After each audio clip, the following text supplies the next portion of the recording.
Okay, so going to live recording. Welcome everyone who's tuning into this. Thank you very much for being here. We appreciate time, energy, and where you placed your attention. So thank you first of all to our panelists who are here today. I'm Karyn Janelle Davis. We have Neil Engebretsen here. You'll hear us call him Boxer.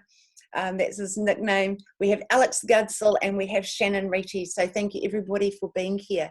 Today's topic, let's just jump straight into the nitty gritty of it, is money. Talking about money. So what are your thoughts and feelings the moment money comes up in a conversation? The things that can buy you. Things that can buy you. Yeah, money, I guess initially, for me, it's sort of can be at times a taboo sort of a topic because sort of money has no end, it has no start, no boundaries. So I remember growing up with the belief that money doesn't grow on trees, money's not around, and it was always sort of, I guess, coming from my experience, it was something that was hard to access or hard to get, and when you did have it, it was almost like you just didn't let it go. You just put it in a box and just hid it and just held it, and because it was, valuable. But money for me is just just never ending. Okay. Initially, yeah, just the very concept of it, eh? It's huge because it's become so electronic.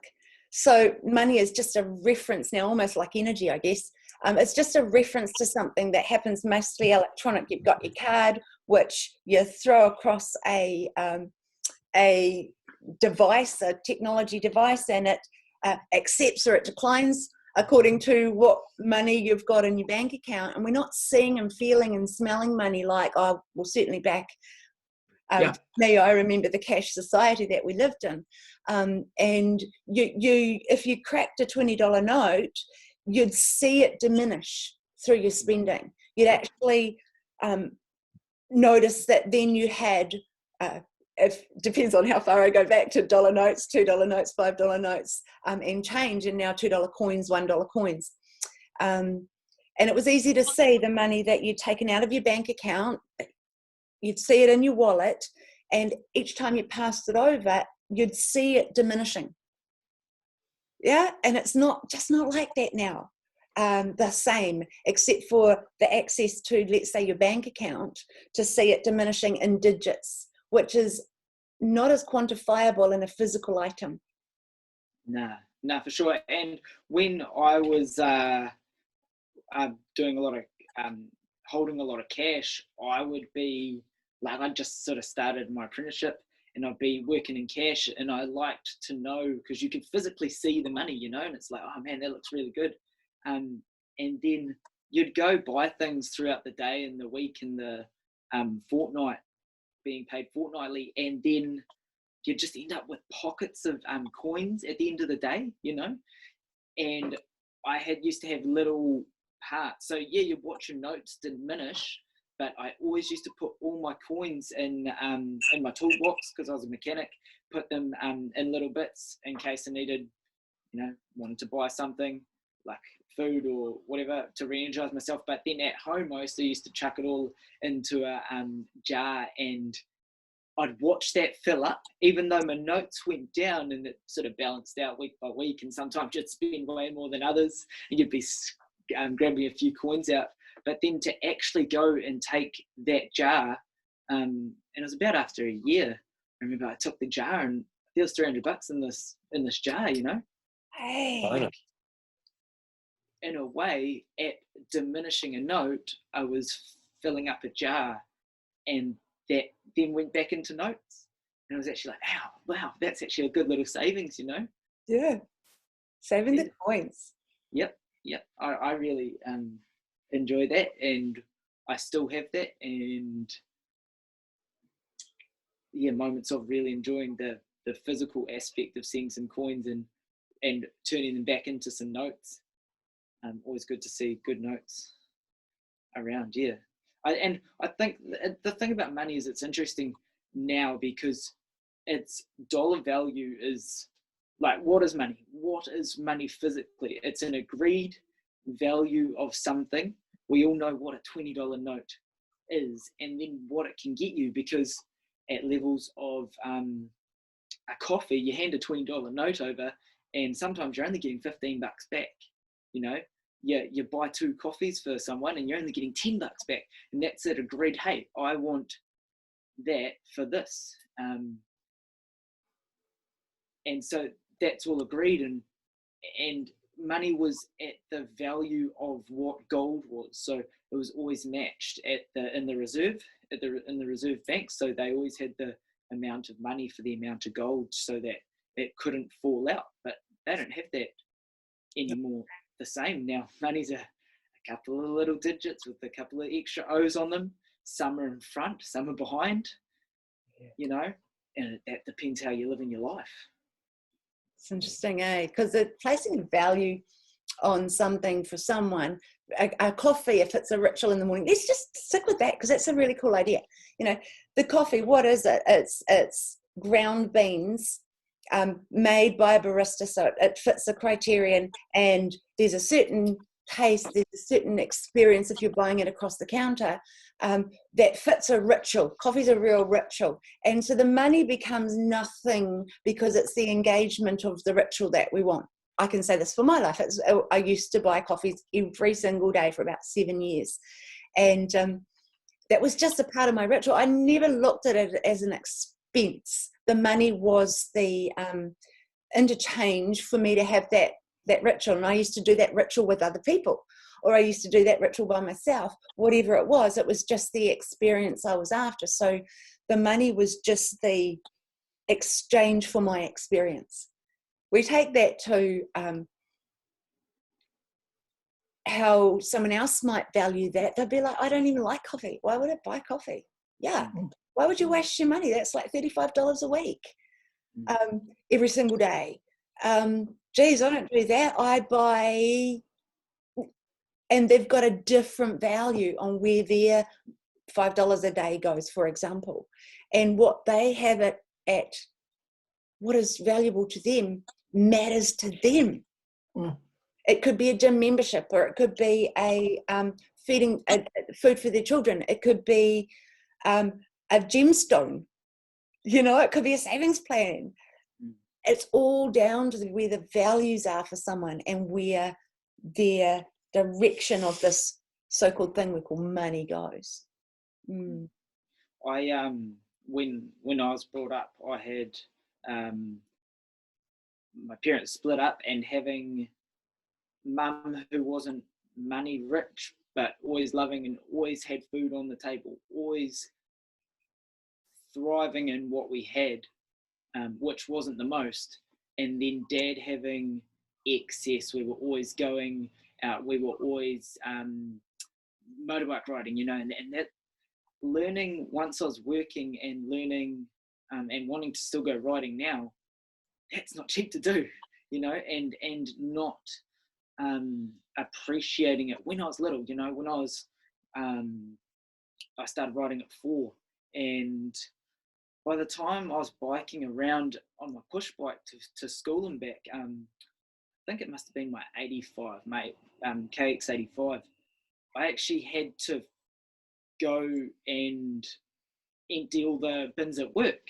Dad said, mate, you got to come and empty the bins at work. And so I went and emptied the bins at work, and then it'd be raining or it'd be, you know, whatnot, and you'd still have to go do it. And I said, Dad, I don't want to empty the bins anymore. I don't want to come here. And he goes, oh yeah, that's cool. Well, you don't get to ride your bike. Holy, telling a little kid who's, geez, must have been 8, 9, 10, about 9. you can't ride your bike. And that was my life. That was my absolute life. I want to ride my bike. Well, you got to empty the bins. Oh, okay, I'll empty the bins, you know. And then putting a value on a reward. So there was no money involved there, but then there was value that if I did this one thing, then I could get the reward of being able to ride my bike. And it put a respect level and a value on having to do something and getting a reward from it, even though not being financial. And then other levels of, you know, I'd turn up to work and I'd be like, oh, Dad, I'm hungry. And so I'd go down and I'd get some chips and a drink, and that was just nothing. That was all the time. And I remember one day I said to Dad, oh, Dad, you know, and I was starting to feel a bit guilty of being able to always ask for that. And I couldn't do it the same at Mum's, you know. It was, oh, no, we can't do that, son, you know, it's, well, we haven't got the money for it. And when that starts to install as a kid, you really start to look and go, oh, well, where can I save Mum money and whatnot? And so I was doing the same with Dad, trying to not make it seem like a big thing to just get this food and a drink. And I remember I said to Dad, hey, Dad, can I borrow some money to go get some food? And he said, are you going to pay it back? And I was like, whoa, taken back, you know, like, oh, no, can I please have some money? You know, and another learning point of actually, you have to be careful with how you do your words, as well as, you know, I'm just a little kid. And again, it put the value on, okay, well, I have to be careful on how I'm wording this around money, you know, because it's sparing in this area of my life, and here it's not as sparing. So you don't ask the same level. When I was younger, I grew up on a farm, and unlike my cousins who were in town, who could do paper runs and milk bottle, you know, do milk delivery back in the day, for those who remember glass bottles and running, you know, jogger carts and all that sort of stuff, they had weekly sort of incomes as soon as they were able to. On the farm, we didn't quite have that. You know, we had some seasonal work that used to come along at maybe doing hay or doing a bit of shearing or doing, you know, and so there was no consistent possibility of learning about money in a physical way until these little events happened where they needed an extra pair of hands.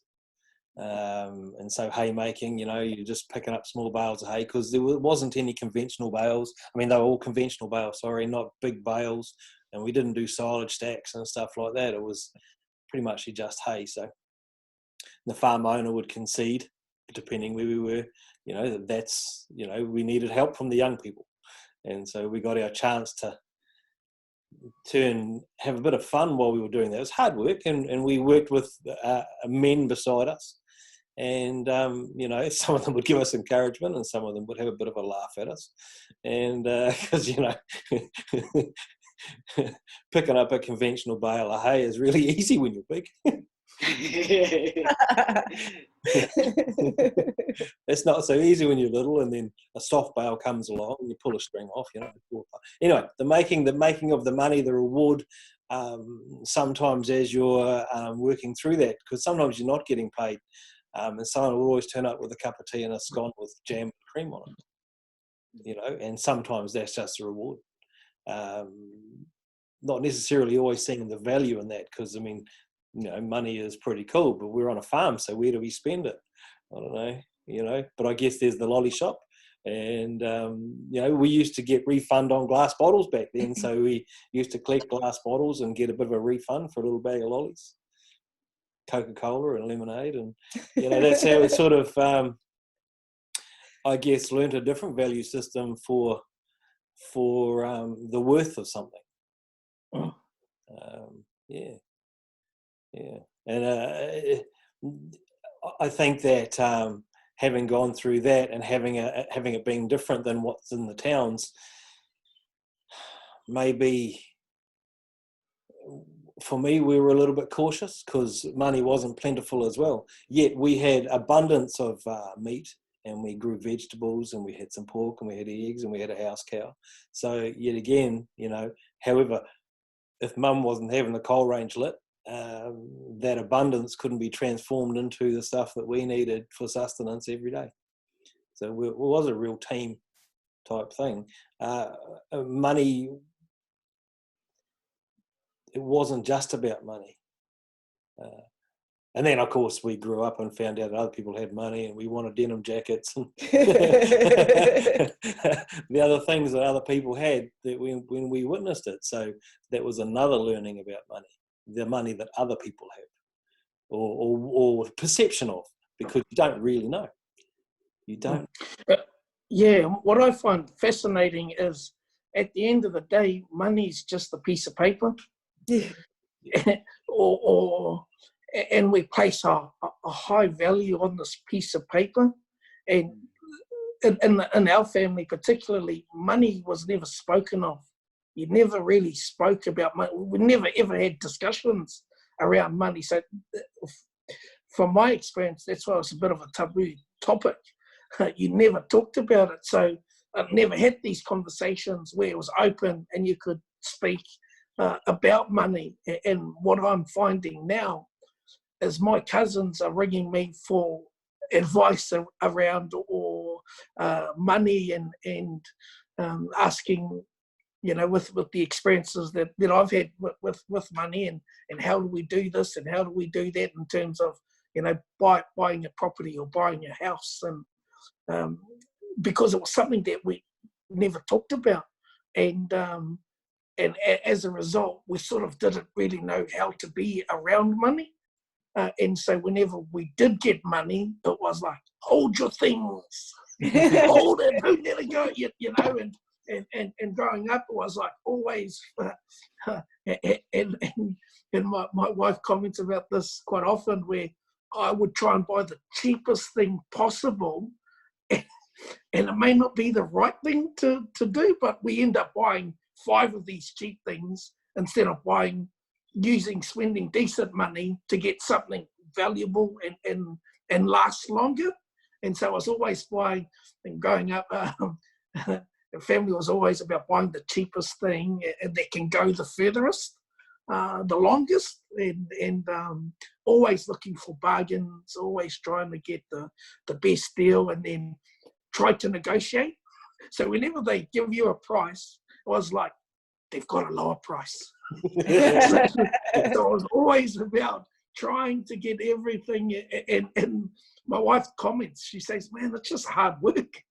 It's just, it seems, but I've grown up with that sort of mentality and that value system around. But it just interests me how we place value, like what we're talking about now, on money and what it drives us to do or not to do. Yeah. It's really, I find interesting, and it doesn't matter what our backgrounds are, where we come from, or just interesting how piece of paper. Nowadays, we actually don't even see the money. No. It's just a figure. It's just it's a figure in our accounts, and we put a lot of value on, and it drives us to move towards stuff or away from stuff. This is awesome. This is interesting. The social media and how, like, you can flick through Instagram or Facebook, and you just see people living that luxurious life and on the yachts and the big homes, and it's so easy to see. And they've got the top brands and all that, and they've got the fresh kicks, and they've got the nice shades, and they've got the nice denim jackets, when denim on denim came back in, and all that type of stuff, and how it influences and it can really either lift someone up and drive and motivate them to make money and to have those things. It can be that real motivator. And then there's the others who sit there and have the wish list. They wish list because I wish I had money, and if I won $1 million, and if this, wish that, and everything.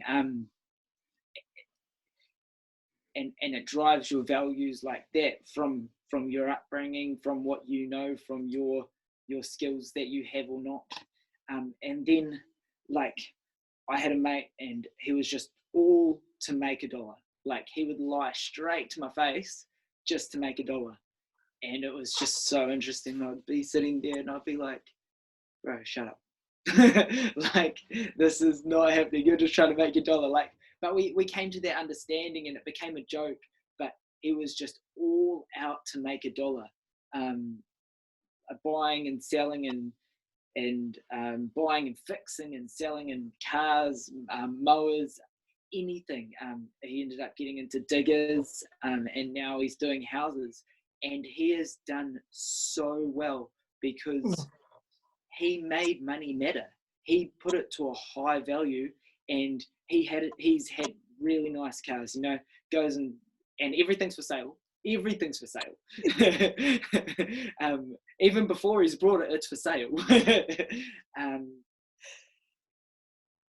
And so he valued it. So it had a high value for him, and he made it, and he made it work for him.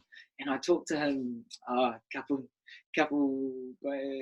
months ago now, and he goes, bro, man, like, I used to hustle so hard, and like, I've got all this nice stuff now, and it just doesn't even matter.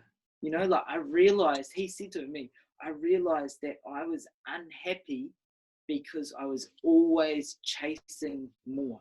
It, like you said at the start, was an unachievable goal to keep on putting zeros in that bank.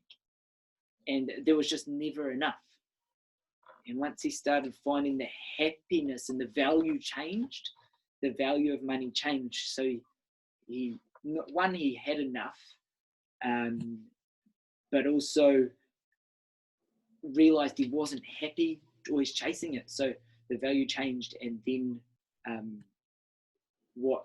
how he'd treat it changed also. And it definitely created a more of an allowing instead of that hunting, not so hungry for it all the time.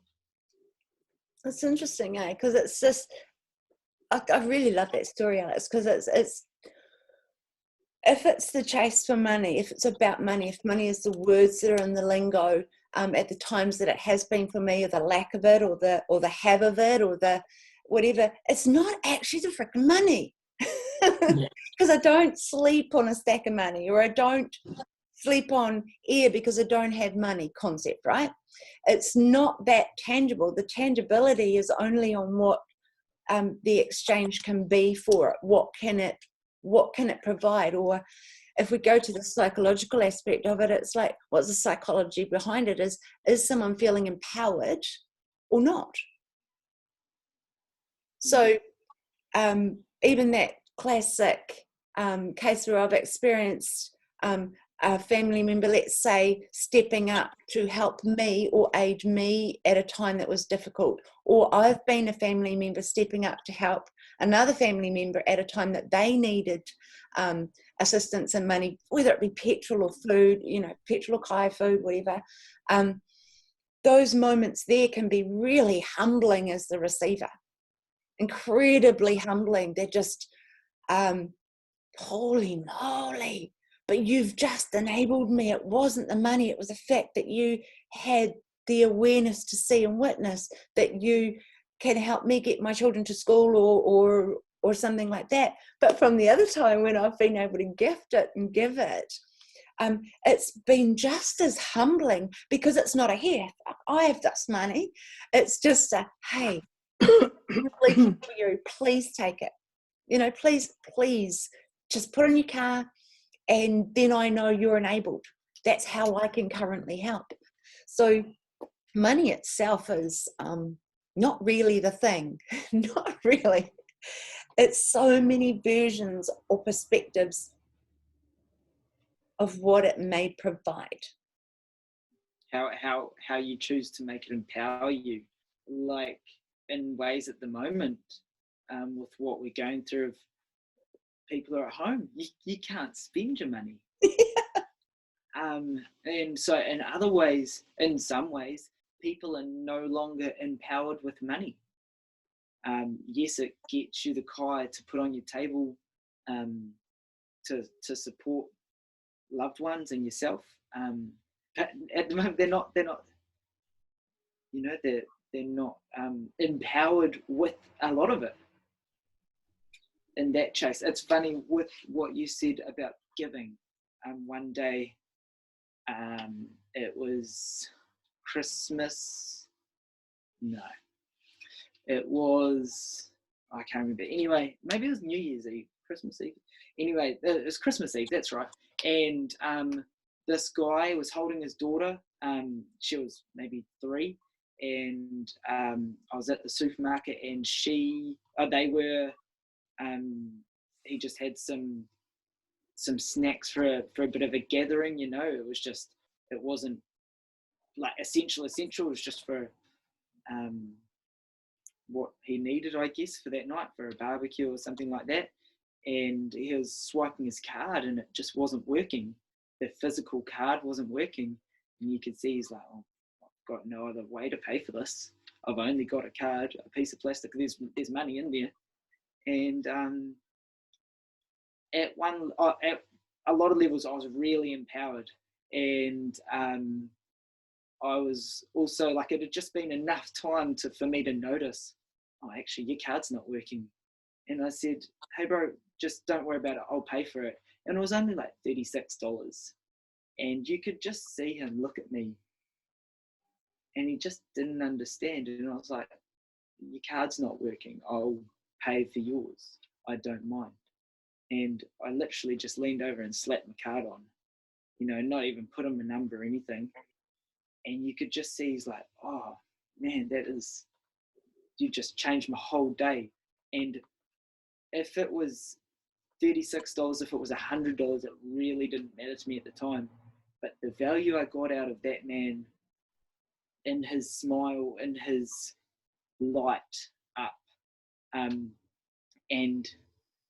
the little girl obviously didn't know. The checkout teller was sort of like, oh, this is real random. But the value I got out of it, and he shook my hand. He said, oh, my name's Tony. And I said, it's all good, bro. I'm just helping, you know. It feels really good to do this. And then, yeah, he's on his way, and he grabs his bag and takes off, and I get my things and go to my barbecue as well. And it was just so empowering. And I remember walking away just with the biggest heart smile and the biggest smile on my face as well. And just, it felt so good to be empowered to give like that. Mm-hmm. when it was needed. Yeah. Mm-hmm. Like, and you could just imagine, and I'm sure some people think at levels of, you know, oh, is this going to go through? Is there enough money in there? I haven't checked my account. Nowadays, it's really easy. Go on your app and just check it. But to actually be like, man, I haven't got enough money for this, and start taking items out, and to actually walk away and go, oh, I couldn't pay. That sucks, you know? Just because the card didn't work. Like, and then there's those other values hit, creating emotions and creating states, and yeah, just all those things that it can just dive into with financial reward and burdens and every level of. There's some gifts for having had moments where there's been I'll own the fact that when I had a scarcity mindset, when I had a loss or a lack mindset, and I was running through that almost like a poverty thing going on, it wasn't just in my money. The poverty, the money showed it, but it was across my life. I was thinking in negative ways. I saw loss and lack in everything I did. I'd still be happy. I'd still be uplifted. I'd still live a normal human being life. But when I really looked into myself, the money was just a result often of how I'd been thinking and feeling. I'd undervalued myself at that time, or I didn't place a high value on myself and my ability to earn a good income. Or I'd felt a loss or lack and a rip in some way. And so then it eventuated into the money and showing up. Now, I love those moments now as I look back, because when I began to actually see that, I could shift it, but it didn't happen in my bank account first. It had to happen in here. It had to happen inside of myself. The thing that when Alex was sharing his beautiful story before, I used to go into the supermarket and really intuit things. So I'd only have a certain amount of money to buy my kids food and me food and the cat and dog and push, all that's no, not a dog at the time, cat. So I'd have a figure in my mind and I would just hold that figure, and that was pretty much going to take me to almost zero in my account. But I didn't care. It just couldn't be over that amount. And I just hold that figure and I'd $3 it as I went. Every item I did my 3 times tables with 3, 6, 9, 12. And I'd calculate that. So it might be a dollar item, or it could be a $4, $5 item. But over the process, I learned that I could calculate almost to the dollar exactly to what my figure was in the bank account to spend. Now, I felt empowered in that process because I was taking charge. I wasn't getting surprises. So that was one way I was able to put myself into a confident place to walk through the supermarket under those then conditions. I also got really good at my 3 times tables. There were benefits, but I also got good at intuiting. I'd love that feeling, that hit I'd get inside of myself where it would be $85.40 if I had $86 to spend. Do you know what I mean? I would just love the fact that I was always on and I never had to put an item back. Now, how did that actually work? Because the money didn't change. I was price sensitive in my shopping, and I had a general little rule I was playing by, but ultimately I'd preset the figure. Does that make sense? So I'd preset an intent before I went into the supermarket, and on the dollar, on the dime, so close. So I looked at how good I became at that, and I started applying that tiny little principle into other areas of life, thinking, all right, so that's that was actually coming from a full frame. I wasn't sad about the money I had to spend. I was like, I've got this I can spend. So I started moving that into other areas. I've got this that I can give. I've got this value that I can offer. And I just hold that almost like an intention. And it started to play out in similar ways. Every little $3, but it's not $3 now, or every little item or every little action or every little thought had a value. And so I could quantify myself within that value. So a little system that I learned through a poverty thinking, I think, also came through in a wealth conscious thinking of every little bit counts. Every little value I can add count. Every little moment I have that uplifts me, that feels empowered, means I can share that on. And it all quantifies to quite a wealthy moment after a while. Just a thought. I think I've spent some time a bit thin in the wallet, and I never got taught to put 50 cents away every week or anything like that, because it's all relative to the level of income or how often your income comes in. So having a seasonal type temporary employment on farms, we never really got to have that experience of every week put in 50 cents or something like that. I think my parents might have done that for me, but that wasn't something that I actually did. And so I've seen people do it, and I don't understand it. Even now, I still don't really, it's not a concept I understand, and I've seen other people become quite successful at it.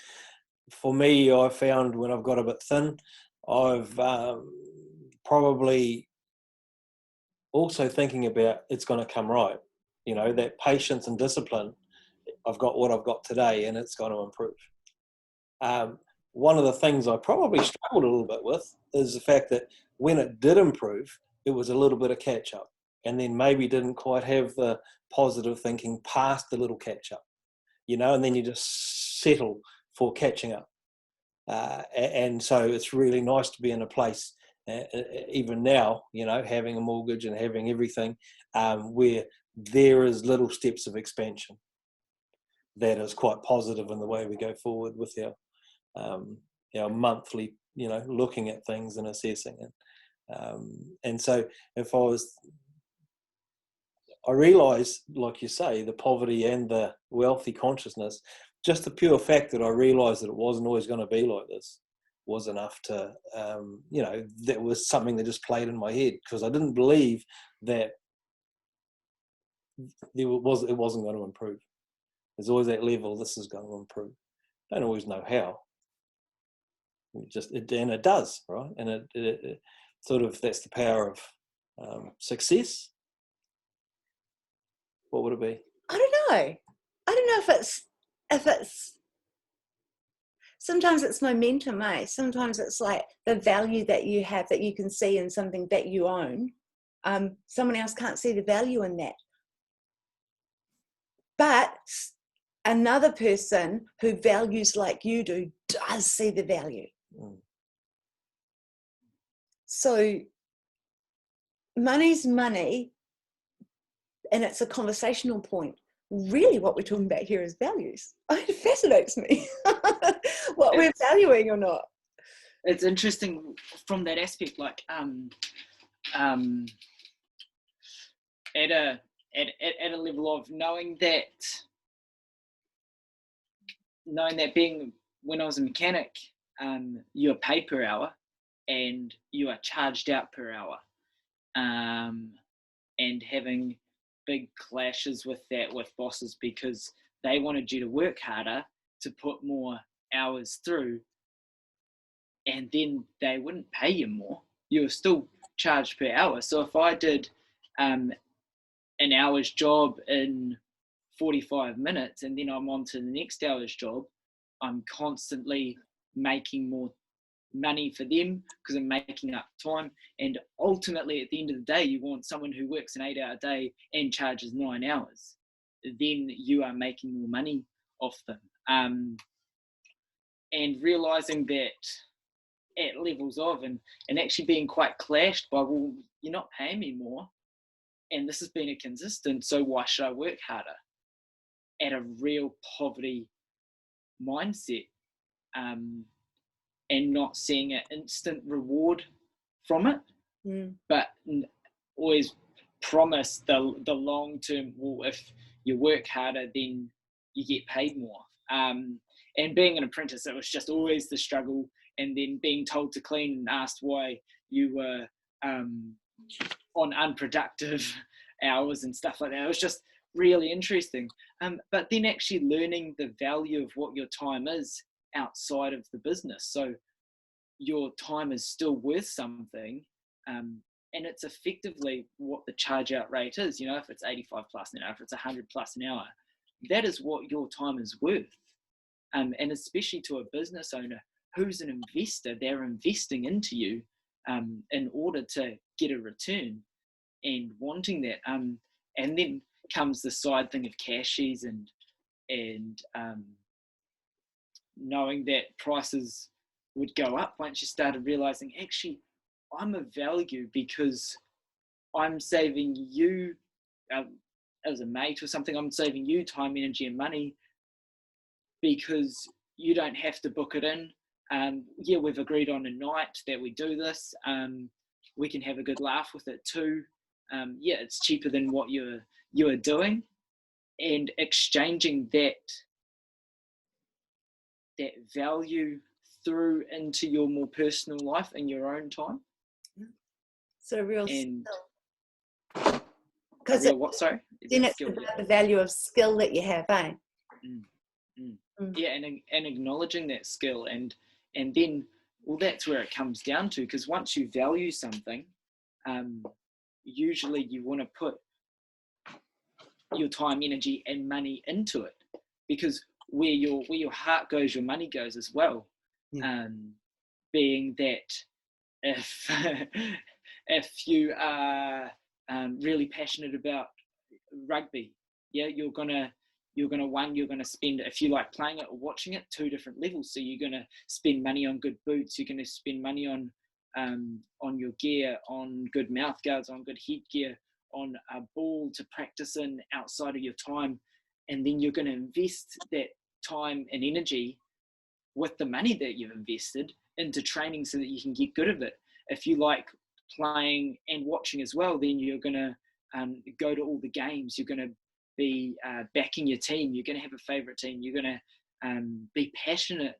Maybe if it's on the TV, you might pay for Sky Sports or whatever that looks like, and whoever your team is that you follow. And so that's where you value. So then if you value other things, like people value gaming, people value mountain biking, people value a nice car to drive, their money goes in those areas because that's what they value.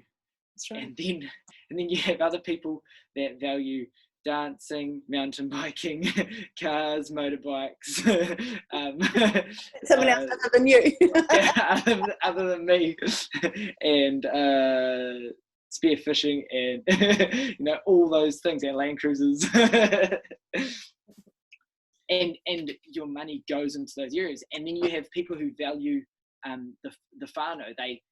People who value a good meal every time, to value that no one goes hungry at their table, and that there's always a spare seat there.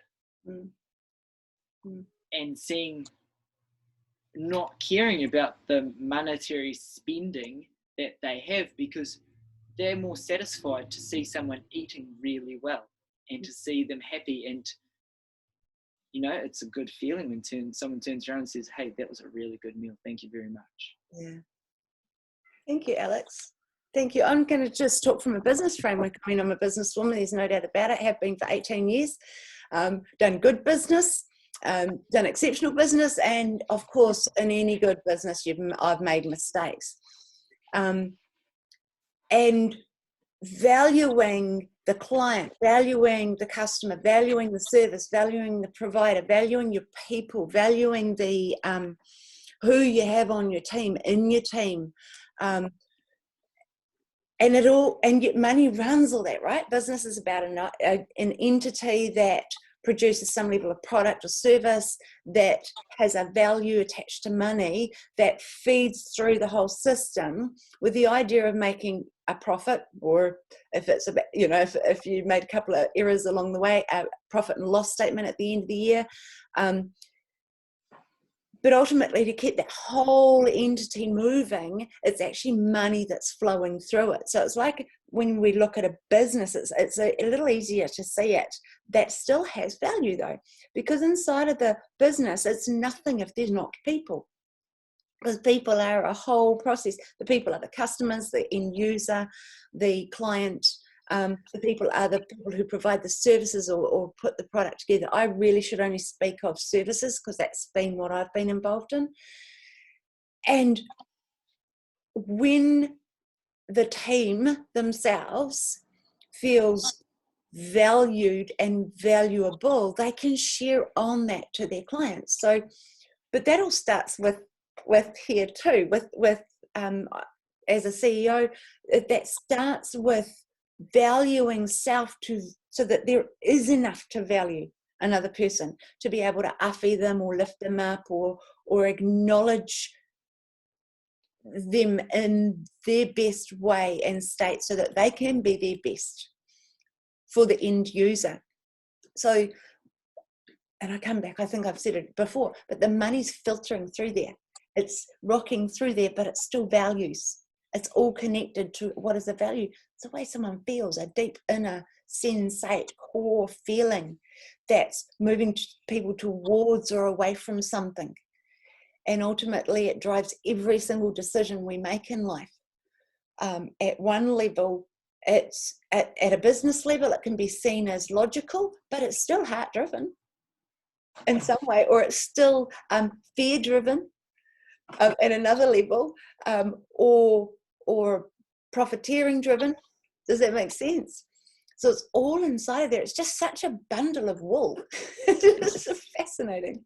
It's interesting at that business level how I've seen it, of that if you get someone that values money so much to make a profit, they're actually going to bleed their resources that they have within that business, possibly, aka a manager coming into a business that's been set for a while and doing a full revamp. I had this, for example, and he bled the resources of the staff and didn't value empowering them, so that to the point of no one wanted to turn up to work. They just turned up to work because then they had to, because they got a financial reward from it. Created a lot of staff turnover and stuff like that, and not actually turning around, in my view now, and saying, how can I empower you so that you're resourced better? Because ultimately, the business came from the framing that the number one is the customer. And I really challenge that now in terms of, yes, the customer is important. And if you have really empowered staff with quality resources that can get a job done right and doesn't have a comeback, doesn't have to come back and sweep up mistakes that have been made, then the customer gets a better service, a better product, a better experience. Creating that really good customer experience from having empowered staff members to provide that really good product and service. And that's it comes back to the value of who's more or less at the top and what they're valuing.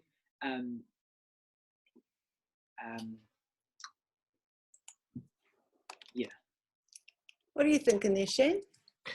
Yeah, just was interesting talking from a business perspective. And as we're talking, I was thinking about how over my life, the value that I've put on money, or how I valued money, has changed, or it's contradicted itself over the years.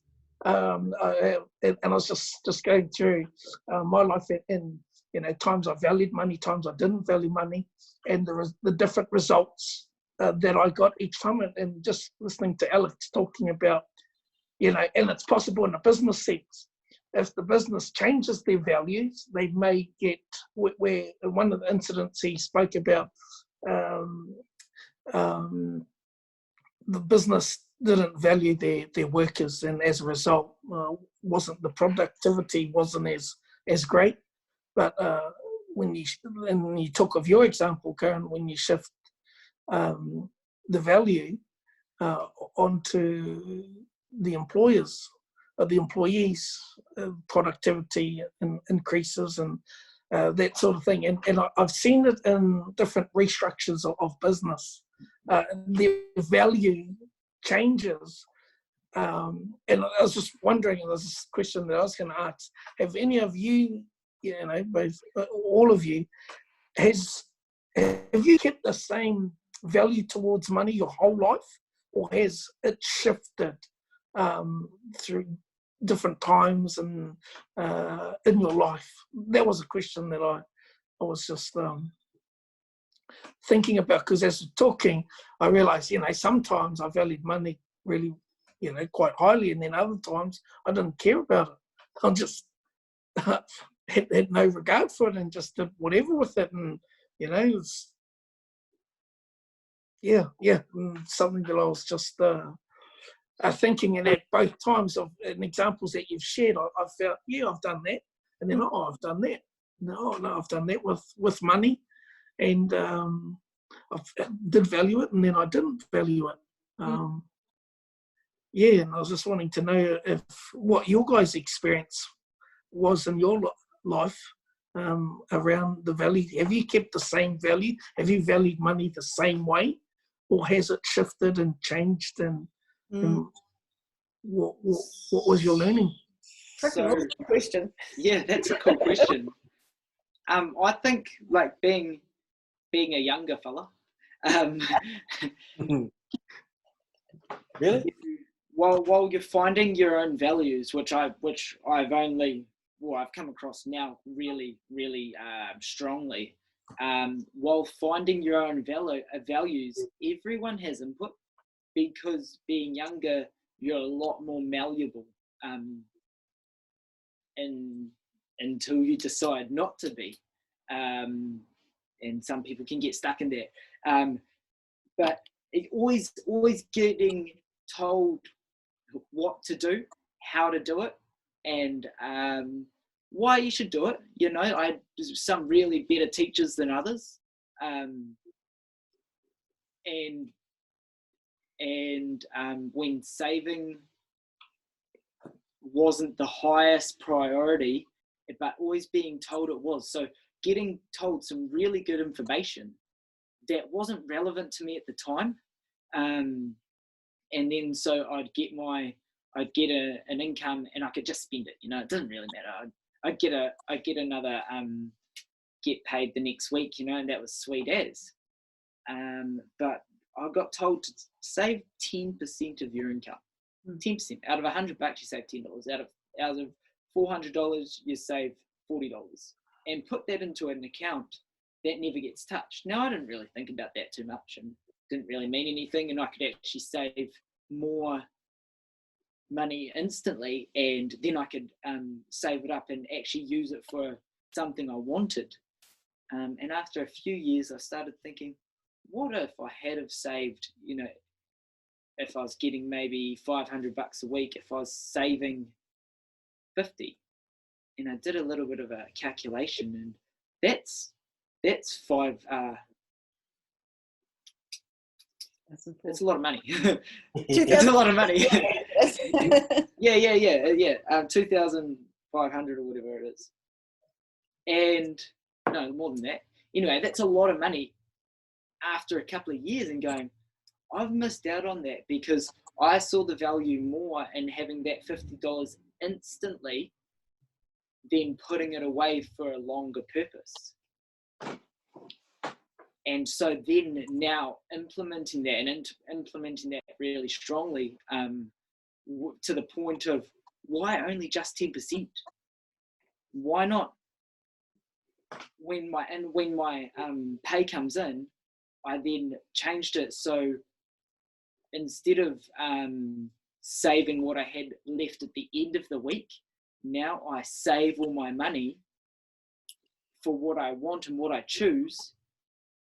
And then at the after 2 days, after all my automatic payments have gone out, that is now I can do with whatever that money with I want, because rent's gone out, insurances have gone out, phone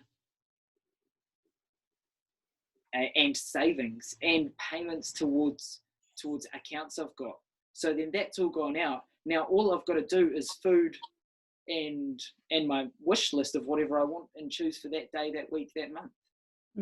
Otherwise, I can still save after that as well, and that bumps those savings up more. But now I've got a continuous savings account, and being malleable in that thinking and being able to change it and learning from others and what the information that they gave me, and also seeing from a lot of my aunties and uncles of what they would have, in some instances, like I was when I just started working, just blowing it all every week and not having anything in return afterwards, and in a way just getting by, to now learning from that, taking that information and turning it into knowledge and being wise with how I made that work within myself. So definitely from a younger framework and quite new in it, in financial intelligence, really, making it work for me, not working for it. Yeah, nice framework. Thank you. What about you? Shannon's question. Oh yeah, geez. Have we got that much time? Bullet points. Yeah. In a relationship, out of relationship. It just changes, no children, so less responsibility, less fiscal responsibility, and even the awareness of not having the responsibility that others have, and whether it comes back, because we all know people that have had children that are sometimes, not all the time, struggling to put food on the table or pay the power bill or buy some clothes or whatever. through to responsibility, heavy responsibility with exotic animals and not having enough money, or the priority is to feed them, to having, the environment's changed all the time. And then waking up with a mortgage in my late 40s, going, bugger, I'm trapped. Because the freedoms that I've felt in life, the achievements were cool, and then I'm like, oh no. So the values around it, changing all the time. And I guess if anyone who has known a bit of my life would see that it's been a bit erratic, and the values have changed to go with it, and what becomes important on the day. And much like Karyn has talked about, turning up with something to offer someone who hasn't quite got enough that day, and the lack of, like, the no judgment when that comes with it. It's amazing, like, how somehow or rather money comes with judgment. I don't know.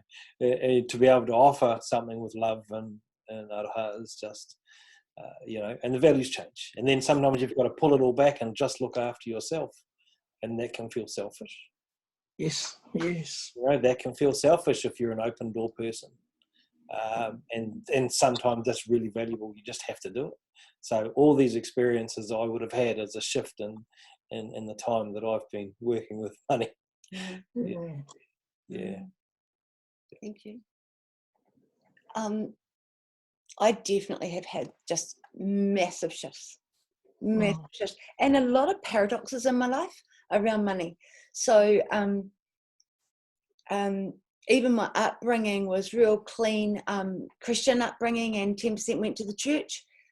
Even if it was struggling at home, that still happened. And I respect that too, in its own way now. At the time, and it didn't really question it till probably I got and earned my own money, and I did that for a little while, and then I chose my own way and path from there.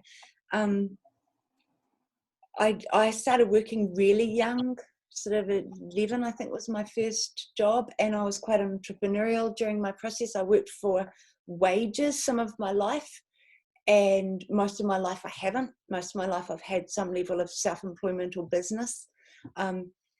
During all of those moments, I mean, before children, we'll say BC, before children, I valued my clothes and my looks so much that it was nothing to spend $350 on a pair of shoes and a suit individually. My outfit would be $1,500, and I loved that. I really valued that at the time, and that's where all my money went. And I would lay by, I would plan, I would just spec out. And fortunately, other people had to buy me drinks because I couldn't afford my own drinks. But that was a long time ago. This was all before children. When children hit, that's a value completely different, and it just happens overnight. All of a sudden, it's them first. And the clothes meant nothing. They hung in my wardrobe and eventually just got given away. There was no value in those clothes. Even if I got dressed up into them a little later on, the value wasn't there. I didn't sense that same thing. But the smile from my boy, at 23, I had my child, and that mattered. That mattered. And so I probably didn't cry ever about money until I'd actually had a child. And then tensions in relationships or around money or stuff like that would probably be the first time I ever cried about money. I didn't think you really needed to cry about it. Although now I know, looking back with my parents, if they'd argued, it was often just around the loss or lack of that. So I didn't have any value around it. But emotional stuff around money, or the tensions within the space, within the mind, has definitely shifted over time. From a business perspective, having to have the know-how and the knowledge of if you've got staff, or if you've got people that rely for their whānau, for their people, for the ones they love, to be fed each week and to have a mortgage or that sort of thing, that puts a whole different level of pressure on it again, a whole different respect, going through contracting and working with figures that the household, there's a difference in working with household figures to working with contracting figures, and to not treat it like the purse. You know, it's not the purse thinking. Being a sole trader, working with real low income bracket stuff, just making ends meet sometimes, being on the benefit. I was on the benefit as a sole parent at one point. Every time there was a shift. I would definitely though, and this is interesting, we're probably getting over our hour. What I learned and know so deeply inside of myself now is that I did have a certain resonance. When things went wrong, I got on a certain feeling and buzz. And it was ultimately from my childhood. That's the truth. And that feeling buzz was a lack-loss thing, with the hope and the prayer and the desire for it to be different. So it was almost a slippery, slidey trail if I got into that vibrational frequency, energy thinking process. So I now know if I feel that tension coming in, I've got to get smart with it quick. I've got to wake up to myself in that moment and go, I know if I focus on it as a problem, I'm actually going to bring it into my life.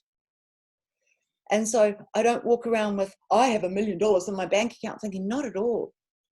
I just know that everything I need will be provided for, and I'll know the actions to take. I'll know the decisions to make. I'll know the intuitive feeling inside of when to make a phone call or when to just sit with something, because it affects a group of people. For me, my decisions affect a group of people. And so I've got to be quite attuned to myself. And if I'm in disarray, and I'll have moments, even now, I have those, especially with what's happened in the world just recently, I'm like, ooh, okay, I can't see what was the ideal for the business 3 weeks ago has all of a sudden changed. So now it's more of that intuitively, really, really just feeling into what matters, what is of value, what adds in. Some of it drawing from what I know, and some of it just throwing all of it up in the air and going, okay. But what I do know, and this is still an answer to your question, Shanen, because all of that has been relative of my experience. What I do know is that if I'm clouded by my emotions for longer than a short period of time, I don't have clarity. Yeah. So I can have those feelings and then let them just, they're not going to help me. Worrying about it doesn't help. Right now we have a roof over our head, and I know everyone who I'm connected with within the business has a roof over their head. Right now everyone has kai on their table, which means right now they're empowered. And from that empowered, so they're safe, their belongings, their safety's there, their belongings are there, they're connected with their family, they have what their basic needs. So now we can go to the next level of, let's empower us with new ideas, new ways of thinking, new ways of delivering, new ways of purposing ourselves for whatever the new shape is. So I believe we're constantly changing. Yeah. Oh, that was a bit impassioned, wasn't it? and it's so relevant that what has been useful in that business mindset, what has been useful previous to now, and whatever previous to now is, may not be useful now. You know, so being able and not trying to hit something the same way and expect a different result, actually being able to be flexible and move with the moving times, because we're in real moving times, and it's such a fast moving existence that we have, economies, relating, environment wise, it's all changing so fast, and making sure that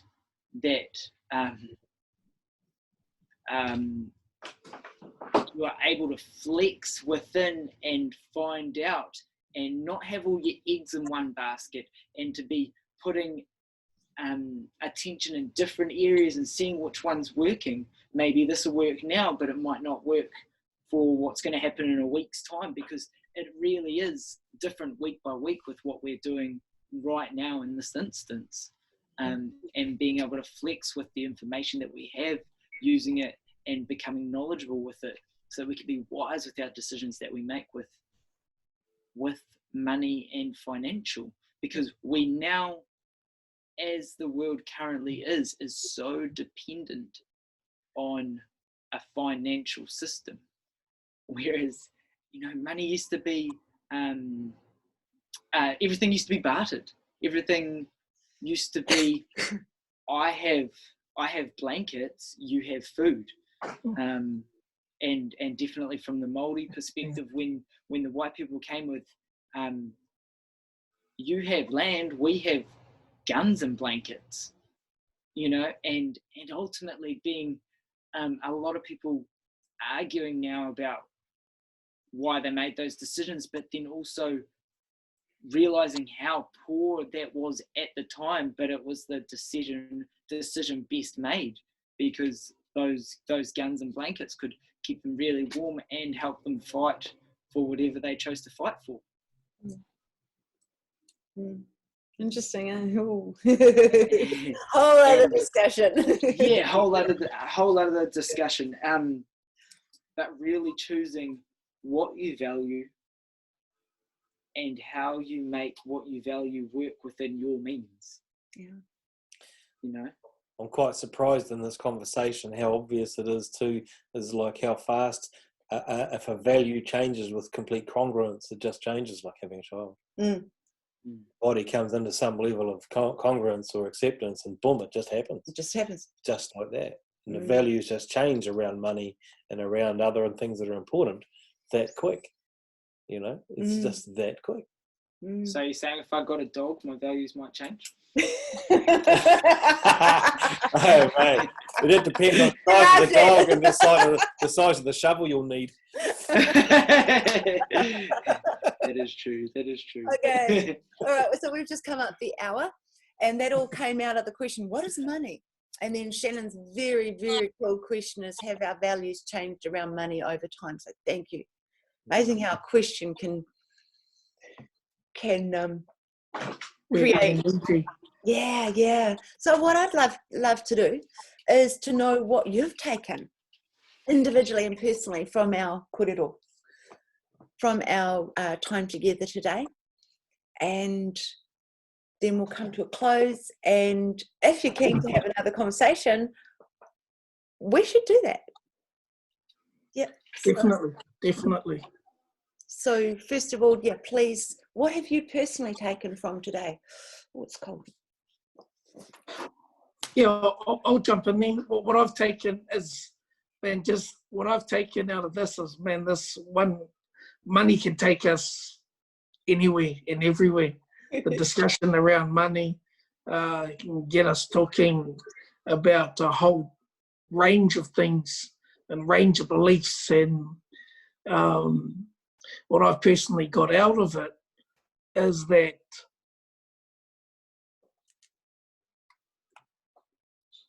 my views and values around money at currently is okay, and it's also okay if that shifts later on in life. And like what Alex was saying, having that flexibility to and what a boxer was saying, that our values can change straight away in an instant. Our value around something and money and what I'm taking out of this discussion is being open-minded and not being fixated in one style of thinking around money, and just being open to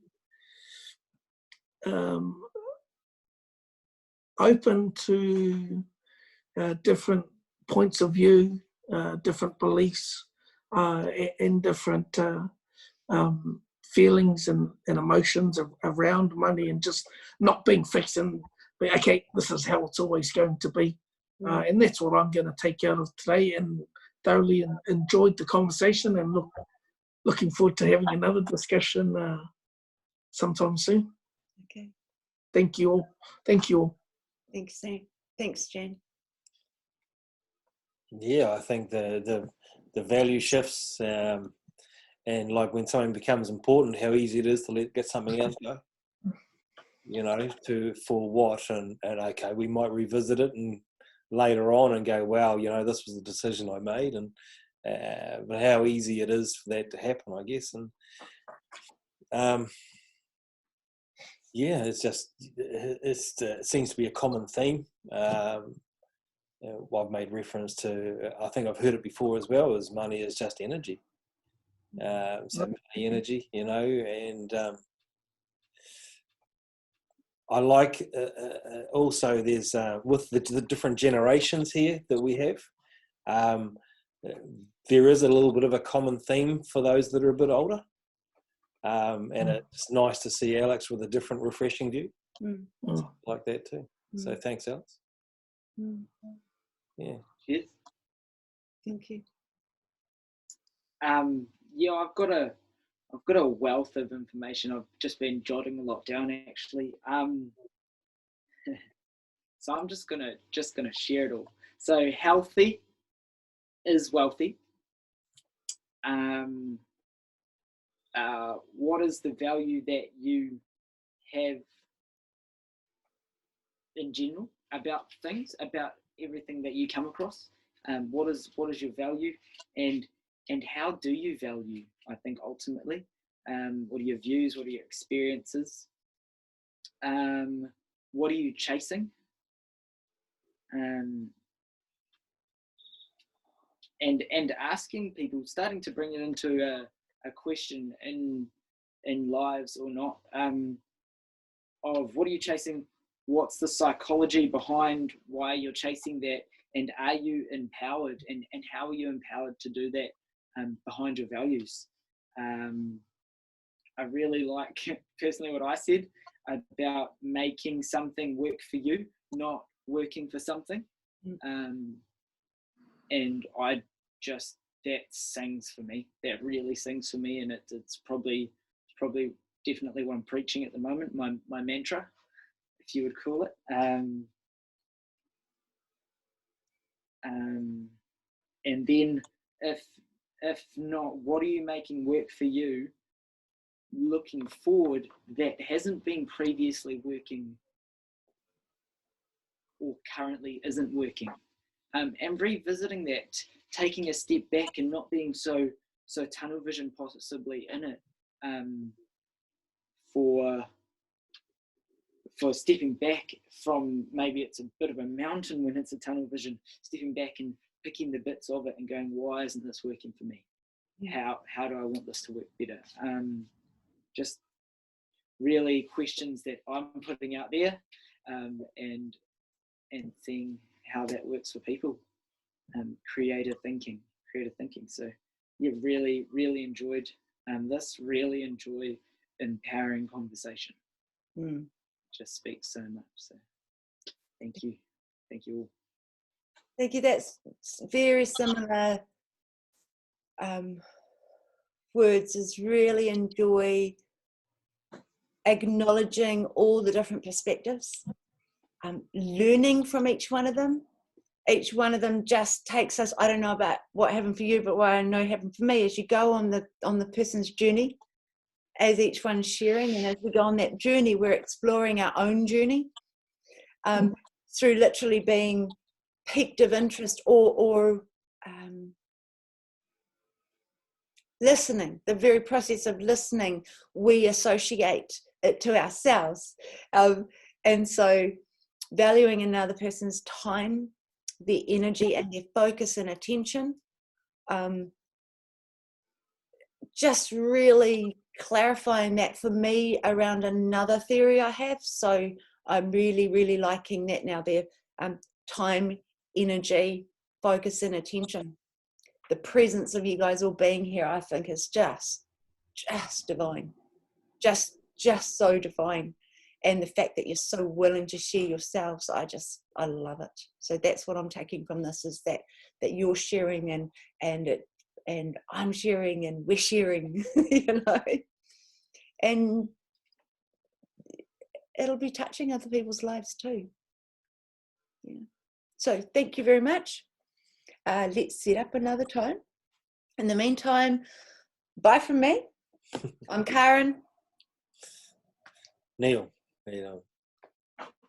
I'm Shanen. And I'm awesome. Oh, yeah. Awesome. Oh, Great. fabulous. Let me just. Okay.